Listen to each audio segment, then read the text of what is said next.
জগৎ বিখ্যাত ইমাম আহমদ ইবনে হাম্বলের একটা সুন্দর ঘটনা আছে যে ইমাম আহমদ ইবনে হাম্বল ছিলেন ইমাম শাফিঈ রহমতুল্লাহ আলাইহির একজন ছাত্র। ইমাম শাফিঈ তিনিও তো কি জগৎ বিখ্যাত ইমাম, বড় বড় যে চারজন ইমাম আছে, ইমাম আবু হানিফা, ইমাম শাফিঈ, ইমাম মালিক, ইমাম আহমদ ইবনে হাম্বল, এরা হচ্ছেন বড় বড় ইমাম। তো আহমদ ইবনে হাম্বল তিনি হচ্ছে ইমাম শাফিঈ রহমতুল্লাহ আলাইহির কি ছাত্র।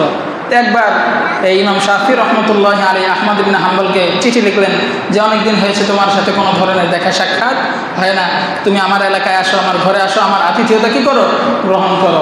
চিঠি পাওয়া মাত্রই আহমদ ইবনে হাম্বল রহমতুল্লাহ আলাইহি ওস্তাদের কথা কি করলেন, মেনে নিলেন। তিনিও প্রত্যুত্তরে চিঠি পাঠিয়ে দিলেন যে আমি অমুক তারিখে আসতেছি। তো যথাসময়ে তিনি আসলেন। আসার পরে ফয়সালা হলো যে ইমাম শাফিঈ রহমতুল্লাহ আলাইহি তাকে কি করবেন, আতিথেয়তা করবেন। তিনি তার ঘরে তাকে জায়গা দিলেন।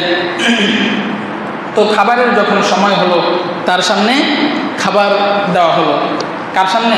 ইমাম আহমদ ইবনে হাম্বলের সামনে। আহমদ ইবনে হাম্বলের সামনে যখন খাবার দেওয়া হলো তিনি প্রচুর পরিমাণে খাবার খেলেন। কি খেলেন? প্রচুর পরিমাণে খাবার খেয়েছেন, মানে প্রয়োজনের চাইতেও অতিরিক্ত খাবার খেয়েছেন। তো যাই হোক, খাবার খেলেন। খাবার খাওয়ার পর রাতে ঘুমাবেন। ঘুমানোর পূর্বে ইমাম শাফিঈ রহমতুল্লাহ আলাইহি যে সন্তানরা আছে এই সন্তানরা কী করলেন, যে একটা বদনার মধ্যে পানি দিলেন ওযু করার জন্য, তার রুমের সামনে রেখে দিলেন। যেহেতু একজন বড় ইমাম, তিনি তো রাতে উঠে কী করবেন, তাহাজ্জুদ নামাজ পড়বেন। তাহাজ্জুদ নামাজের জন্য তো তার কী প্রয়োজন, ওযু করার প্রয়োজন, এই জন্য পানি রেখে দিলেন। কিন্তু সকালে যখন উঠলেন তখন ইমাম শাফিঈ রহমতুল্লাহ আলাইহির ছেলে মেয়ে দেখলো পানি যেই জায়গায় আছে ওই জায়গায় রয়ে গেছে, পানি কি করা হয় নাই, খরচ করা হয় নাই। ছেলে মেয়েগুলো মনে করলো কি জগৎ বিখ্যাত ইমাম, তাকে ওযুর পানি দিলাম, সে ওযুর পানিও গ্রহণ করে নাই, তার মানে তো নিশ্চিত সে কী করে নাই, তাহাজ্জুদের নামাজ পড়ে নাই। তো তারা তাদের যে উদ্বেগ, তাদের যে সন্দেহ তাদের বাবার কাছে বললেন, কি আপনার ছাত্র কেমন, আপনি ওস্তাদ কেমন তার ছাত্র, কালকে খাবার খেলেন এত পরিমাণ, মানুষকে এত পরিমাণ খাবার খায় নাকি, এত পরিমাণ খাবার খেয়েছে, মনে হয় যে কয়েক মাস ধরে সে খাবার খায় না, এত পরিমাণ খাবার খেয়েছে। আবার আমরা তাকে রাতে তাহাজ্জুদের নামাজ পড়ার জন্য ওযু করার যে পানি, এই পানি আমরা তাকে দিয়েছি, কিন্তু পানির জায়গা রয়েছে, সে ওযু করে নাই, তার মানে সে তো নামাজ পড়ে নাই রাত্রে। তখন ইমাম শাফিঈ রহমতুল্লাহ আলাইহি বললেন, ঠিক আছে, আমি কি করব, তাকে জিজ্ঞেস করব।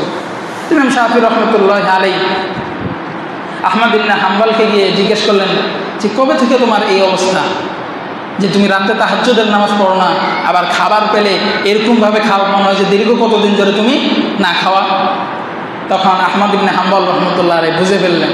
তিনি বললেন যে হযরত, আমি আপনার কাছে এসেছি যখন খাবারের সময় হয়েছে, আমার সামনে যখন খাবার উপস্থাপন হয়েছে, আমি দেখতে পেলাম আসমান থেকে এই খাবারের উপর কি হচ্ছে, নূর বর্ষণ হচ্ছে।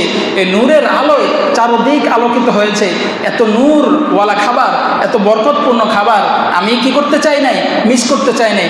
যতটুকু আমার পেটে ধরেছে আমি বেশি বেশি এই খাবারটা খেয়েছি। প্রয়োজনে আগামী 1 সপ্তাহ পর্যন্ত আমি না খেয়ে থাকবো, কিন্তু এই বরকতওয়ালা খাবার কোনোভাবেই মিস করা যাবে না। এই জন্য আমার যতটুকু মন চেয়েছে, যতক্ষণ পেরেছি ততক্ষণ খেয়েছি। এরপর ওই যে রাত্রে পানি দিল, পানি ওযু করে নাই। হযরত, দীর্ঘদিন পর আল্লাহ তাআলা এই এশার নামাজের ওযু দিয়ে ফজরের নামাজ পড়ার তৌফিক দান করেছেন, বলেন সুবহানাল্লাহ। তার মানে এই যে আমি উদরপূর্তি করে খাবার খেয়েছি, খাবার খেয়ে যে আমি ইচ্ছা মতো ঘুম দিয়েছি এমন না, খাওয়ার এই বরকতপূর্ণ খাবার খাওয়ার পর আমার অন্তরে যে বরকত সৃষ্টি হয়েছে, নূরের সৃষ্টি হয়েছে, এর কারণে সারা রাত যে আমি কী করেছি, আল্লাহ তাআলার ইবাদত বন্দেগী করেছি, আমার আর ওযু করার প্রয়োজন হয় নাই। এই জন্য পানি যেটা ছিল সেটা সেই জায়গায় আছে।